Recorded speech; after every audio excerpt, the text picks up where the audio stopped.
பக்கத்தில் உள்ள தோட்டத்துலேருந்து பச்சை கேஷ்யூ நட் கிடச்சிது, க்ரீன் கேஷ்யூ நட்டு ராவாக உள்ளது. ஸோ அதை வச்சு நம்ம வந்துட்டு கேரளா ஸ்டைலில் ஒரு தீயல் ஏற்கனவே நம்ம பார்த்துருக்கோம். ஸோ அந்த வெரைட்டியில் பட் கொஞ்சம் மாடிஃபை பண்ணிவிட்டு ரொம்ப தேங்காய் வறுவல் இல்லாமல் எப்படி பண்ணுறதுன்னு பார்க்கலாம். எண்ணெய் ஊற்றி வச்சுருக்கேன். வெங்காயம் தக்காளி அரிஞ்சு வச்சது போட்டுக்கலாம். இந்த அளவுக்கு பூண்டையும் இதில் போட்டுக்கலாம்.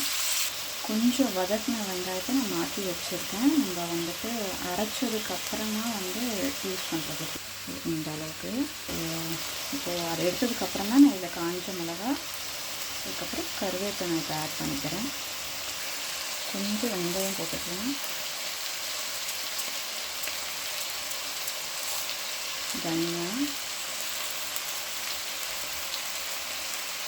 ஜீரகம், இந்த தேங்காயும் துருவினது போட்டிருக்கேன். இது எல்லாமே கொஞ்சம் வதக்கி எடுத்துக்கலாம். இந்த அளவுக்கு வதங்கினதுக்கப்புறம் நம்ம நிறுத்திக்கலாம். ஒரு கடாயில் எண்ணெய் ஊற்றி குடமிளகா மட்டும் போட்டு வச்சுருக்கேன். அதை பாதி வதங்கின அப்புறம் ஏற்கனவே ஹாஃபாக வதக்கி வச்சுட்டு வெங்காயமாக இதில் ஆட் பண்ணிக்கலாம். இந்த பச்சை முந்திரி இப்போ போட்டுக்கலாம், அதுவும் சேர்ந்து ஃப்ரை ஆகிடும்.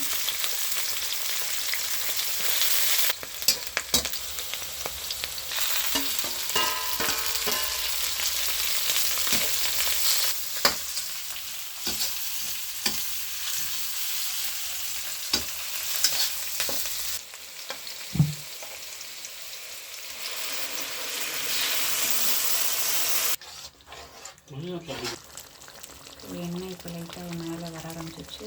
நிறுத்திக்கலாம்.